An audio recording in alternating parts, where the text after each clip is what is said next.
Hi guys, welcome back to IBSpectrum. Today we're going to be continuing with physics. So we're going to be talking about MYP4 and MYP5 physics in this video. So we're going to be starting with the first unit called measurements. So it's typically a small unit. It's not covered in the MYPE assessments, but it does help you understand physics better, especially if you want to take IB DP physics at a higher level next year. So let's start.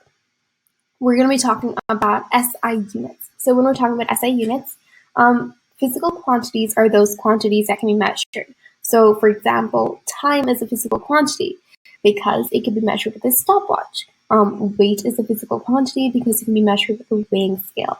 And there are 7 types of physical quantities that are more commonly known as SI units, which are what we are learning right now. These physical quantities can be divided into fundamental quantities and derived quantities. So SI units are these fundamental quantities. Now note there are 7 SI units. So the quantities that the 7 SI units are measuring are length, mass, time, electric current, temperature difference, amount of a substance, and luminous intensity. The units for the same are meter, kilogram, second, ampere, Kelvin, mole, and candela. Now it's important to note that you have to memorize this. It's going to be used everywhere throughout your physics journey, whether in IB MYP or IB DP, but it is necessary to remember these. Also note that in the symbol we have meter, kilogram, second, ampere with a capital A, Kelvin with a capital K, mole, candela. So memorizing these quantities, units, and symbols is extremely important. Now the next thing. Physical quantities can also be divided as vectors and scalars. Now I'm pretty sure most of you physics students have already had a brief idea about vectors and scalars, but to just explain it, if I say, okay, let's read this first. So vector quantities are physical quantities with a magnitude and direction, while scalar quantities are those physical quantities with only a magnitude. So to explain it, let's say John walks 5 meters. That's a scalar quantity because we're only describing the magnitude. If we say John walks 5 meters to the east, when we're specifying to the east, we're specifying a magnitude, 5 meters, and the direction to the east. So that is a vector quantity. We're describing a vector quantity there. So we've taken this little screenshot from NASA just to explain scalars and vectors better. So a scalar quantity has only magnitude, and a vector quantity has both magnitude and direction.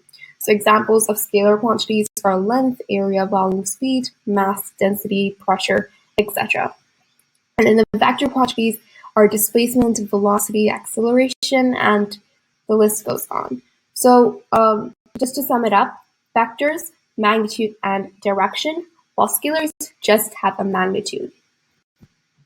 So the next topic is accuracy and precision. So when we're talking about accuracy and precision, we are talking about accuracy, meaning how close the value is to the actual value. So we see in this bullet, in this dartboard, if you are hitting the dart exactly at the center of this dartboard, that means you're extremely accurate. If you hit it far off, let's say here, you're not accurate. Precision describes how close the values are with each other. So values, when they're bunched up like this, or when they're close to each other, they're considered very precise. So let's say you're just trying to find the speed of a toy car, and you find, and you do this trial 5 times. The values you get are 5, 5.1, 5.2, 4.7, and 4.9. Now we can say these values are very precise, but suppose the actual value we're supposed to get is 10 meters per second, but we're only getting somewhere around 5 meters per second.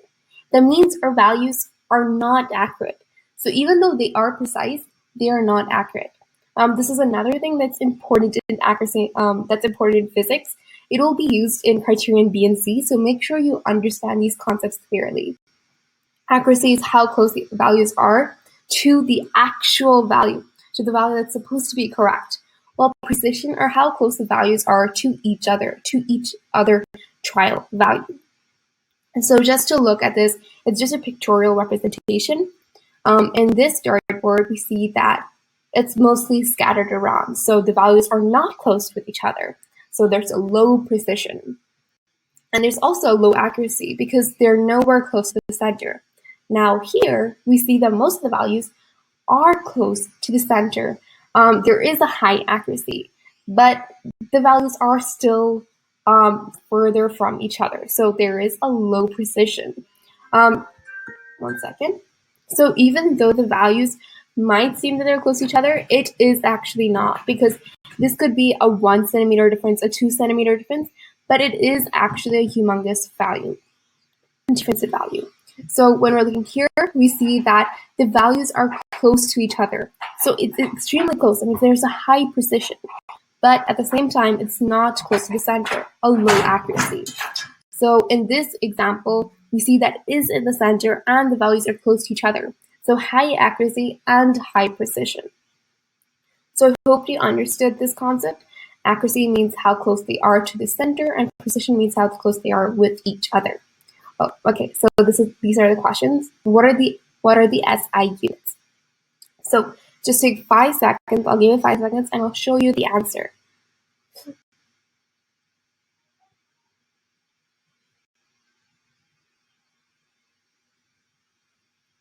Okay, if you need more time, just pause the video and just try your best.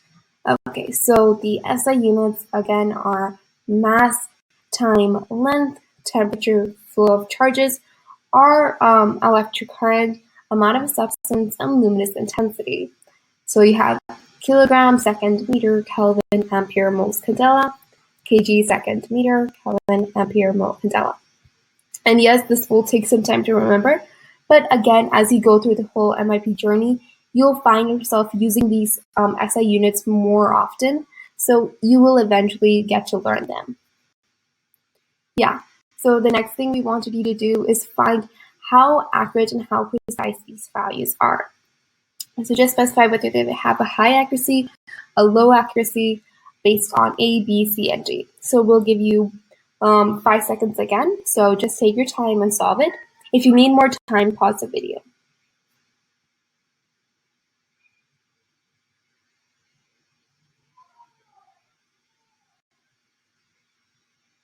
Okay, that was close to 7 seconds, but now we'll just see whether they're correct. So the first thing, A, is a low precision and low accuracy. It is not close to the center and the values are not close to each other. B has a high precision and low accuracy. The values are not close to the center, but the values are considerably and relatively close to each other. Now C, there is a low precision because the values are not close to each other, and there's a low accuracy again. The values are not close to the center. Now at D, there's a high precision and high accuracy. The values are close to each other and close to the center. Yeah, so that was the end of my notes for measurements, and I hope you guys understood it. Apart from this, there is no other important part in measurements, so make sure when you're revising for your 9th grade finals or 10th grade midterms, make sure to only revise these important parts. Based on my experience, I found that just revising the rest of the portions is a huge time waste. So just make sure to go through these portions. These are the only things that I found were important. And none of these, there would be no question on the e-assessments that ask, what are the physical quantities? Is this how high precision or low precision? There is no, there is no question on that. So just make sure to practice these questions. Even though they might not come, they do improve your understanding in physics. So that's it for today's video. Please make sure to like, share, and subscribe. And also make sure to follow us on Instagram.